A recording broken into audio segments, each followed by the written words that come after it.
Just a quick reminder, this podcast may contain general advice, but it doesn't take into account your personal circumstances, needs, or objectives. The scenarios and stocks mentioned in this podcast are for illustrative purposes only and do not constitute a recommendation to buy, hold, or sell any financial products. Read the relevant PDS, assess whether that information is appropriate for you, and consider speaking to a financial advisor before making investment decisions. Past performance is no indicator of future performance.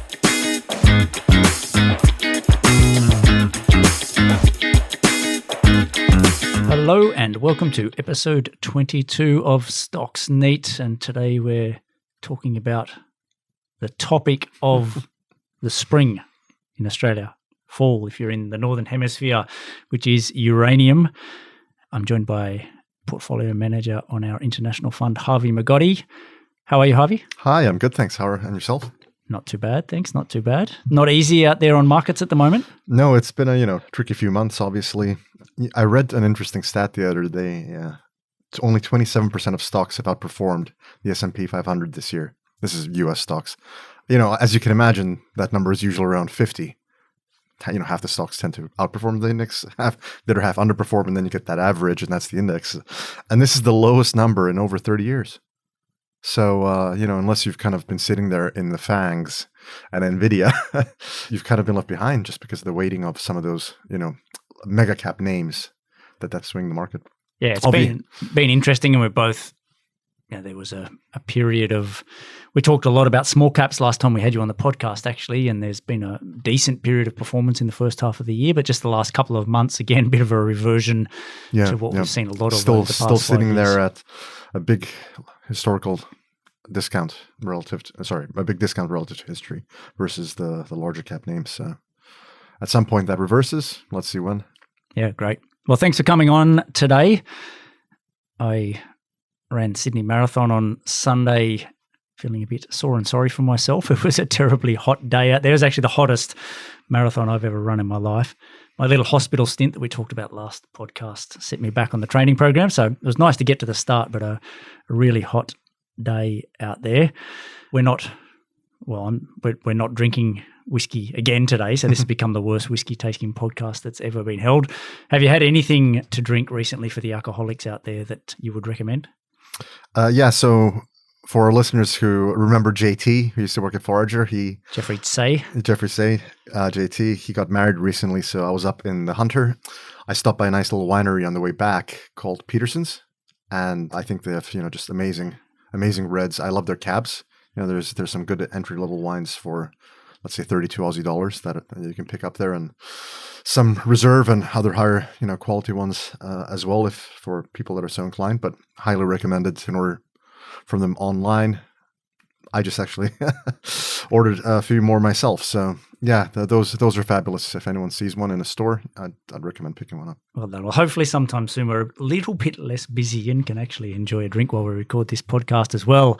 One quick recommendation from me, it's not on the whiskey front either, but my wife was out to dinner with her work recently, and the person she was out to dinner with recommended, she loves a Chardonnay and a Californian Chardonnay called La Crema, which I know the Crema home, and we bought a couple of bottles of that. That's a really, really, really nice Chardonnay if you're into that. Again, it's not cheap, but it's not stupidly expensive either. $35 or $40 a bottle, something like that. Look, talking of hot on marathon day, I haven't seen uranium in the headlines this much for many a year. Prices up more than 30% in 2023. So that's the reason Harvey Yellow Cake Migotti is on the podcast today to explain what's going on. For background, we have had an investment in our international fund in physical uranium for the past 2 years, and you've been banging the drum on this one for quite some time. So tell us what's going on. Yeah, back in 2021, we saw a very interesting setup here for numerous reasons. It's a space that I first got exposure to back in 2007, 2008 when I was working in metals and mining M&A in Morgan Stanley.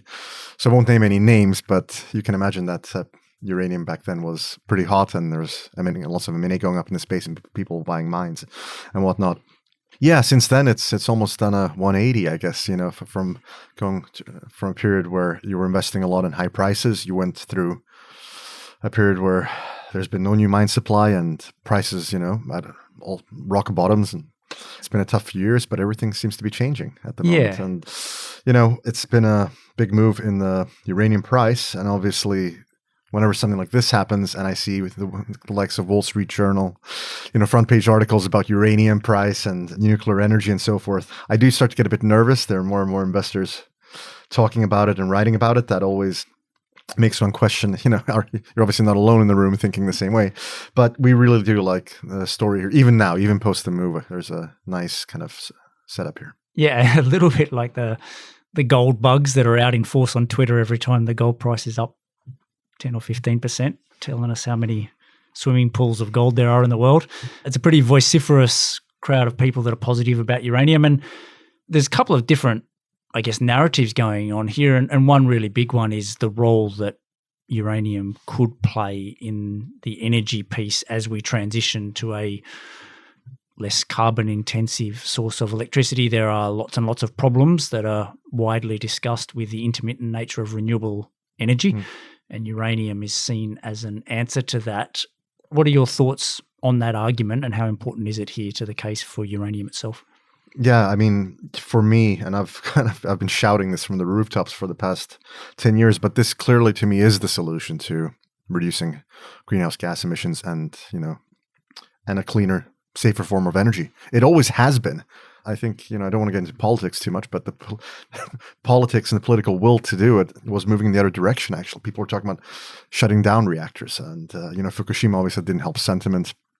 It is now, the people, the politicians are doing a bit of a 180. So both Europe and US last year started classifying nuclear energy as a green, clean, quote unquote, energy source. So they are, I think the politicians are, realizing that this is such a crucial piece of the puzzle to get to some sort of carbon neutrality or reduce emissions over the next couple of decades. So that's great to see, because particularly in parts of Europe, they were almost fighting against it for many, many years. So that's been a positive change. And just as an aside for people, so one gummy bear sized uranium pellet produces the equivalent amount of energy as burning 1 ton of coal, or consuming 3 barrels of oil, And obviously we know that gas emissions from this are extremely low, and more importantly, it's super reliable. So, all these problems that you've seen across Europe, like Germany, where there's not enough wind blowing that day, and all of a sudden, oops, I need to burn a bunch of coal or import some power from France and whatever else, who, by the way, still has a lot of nuclear.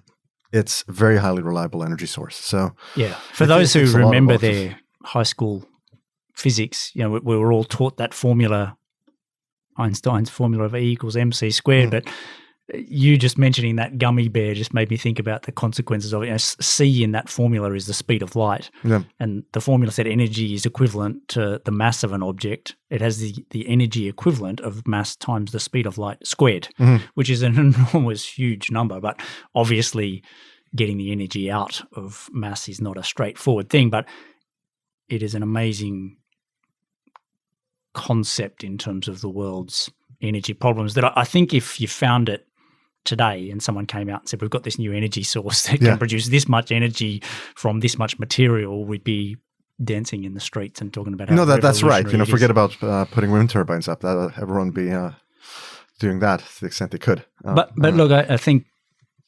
particularly in this political world that we live in at the moment, if you were basing your investment decisions around rationale and logic, you'd be waiting a very long time for some of your investments to come good. It doesn't always work like that. And I feel like this is one of those things that it's easy to talk about how transformational it could be. I think politically it is still very, very difficult. I think you're right, it's getting less difficult. You're seeing more and more people talking about it as a potential solution. I think you're seeing polls show that society is getting more accepting about it as a potential solution. I would still say this could be a very, very long time before it's becoming a genuine part in the West that people are willing to invest in. No, 100%. And this isn't really a story about the West. This is actually a story about emerging markets and what's happening there. So, for almost 20 years, we've had no new nuclear reactors built anywhere. There have been a net new reactors. There have been some taken offline, a couple built, but the net's been zero. And look at the next few years. You have 40 set to be completed between 2024 and 2027. This is relative to just over 400 that are currently operating today globally. So it's a huge number. You're adding more than 10% to the amount of reactors out there. And this is largely driven by India and China, where nuclear power has become a core to the government's emissions reduction and pollution control strategies. So huge drive there for them. And looking further out, past 2027, you've got an additional 19 reactors being built and 425 new reactors planned or proposed across 31 countries. So that's, doubling the amount of reactors that we currently have in operation today. And that is mostly in the developing world and China as well. Middle income might be a better description of some of those countries now, but is that mostly there? Or I know that Hinkley Point in the UK, there's, I think, a couple of new ones coming on in France. Yeah, no, there's definitely some in the West, but yes, I mean, it's China and India are driving over the near term, the large majority of these. And, we already have a problem. And that is that we're not producing the same amount as we're consuming. Utilities and others have been drawing down on inventories. And, obviously nuclear disarmament programs have helped over the past 1 or 2 decades, but you can only draw down on so much inventory.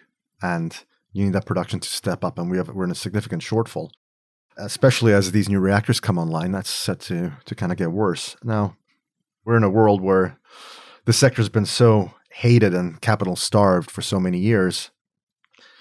You combine that with the fact that, just generally, especially in the West, getting an approval to open a new mine is more and more tough. It's getting tougher and tougher by the year, environmental regulations, and no one wants something in their backyard, especially if you're going to say you're going to mine uranium. But, that is not to say that it's not an abundant material. It is. It's actually very abundant. Getting it out of the ground safely and at a reasonable price is the more challenging part of the equation. Stay tuned. We'll be back in just a sec. Are you a long-term investor with a passion for unloved bargains? So are we. Forager Funds is a contemporary value fund manager with a proven track record for finding opportunities in unlikely places.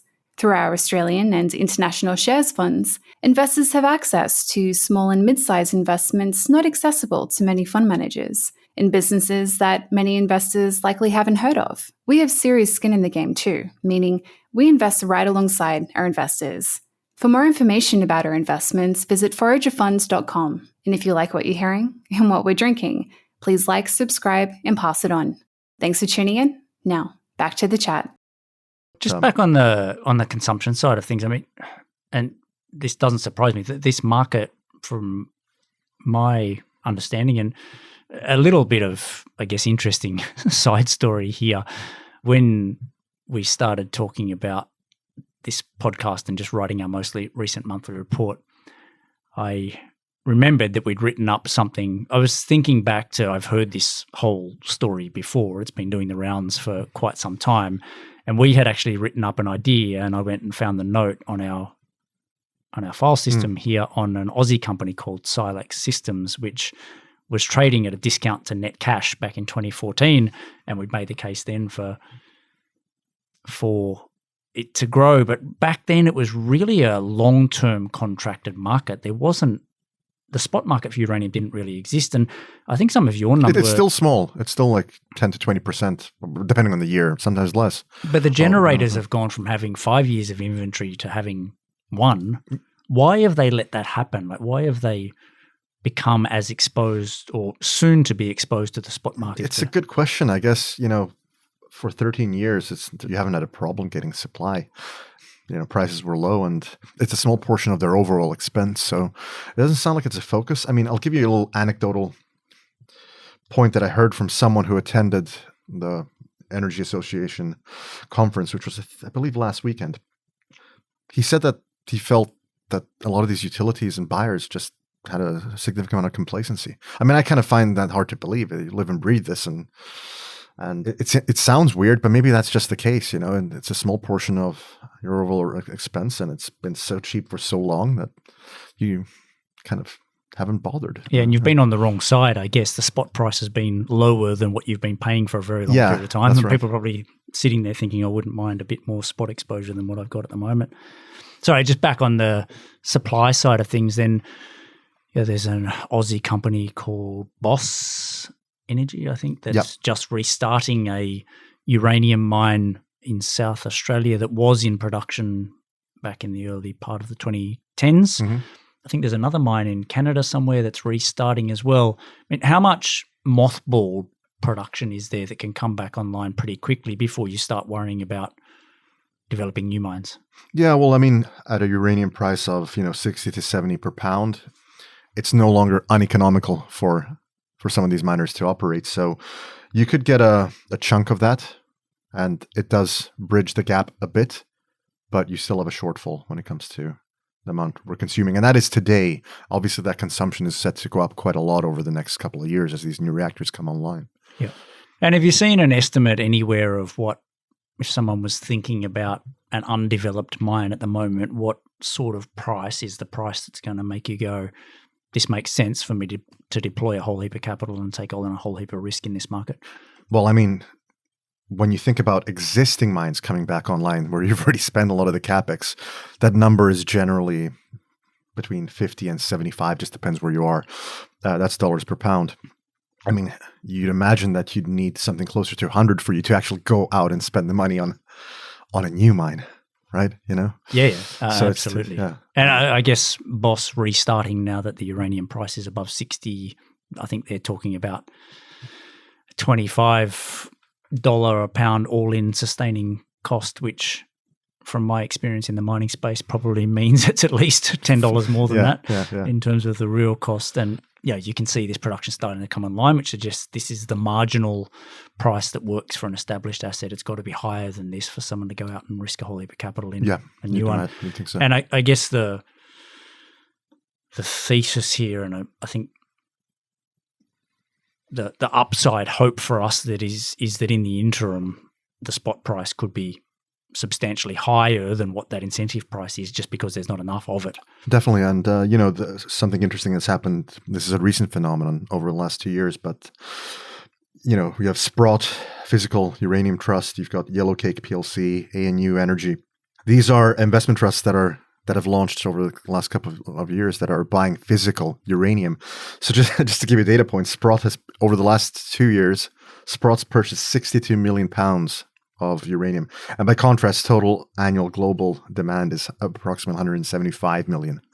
So significant pressure on the spot price from that to some extent.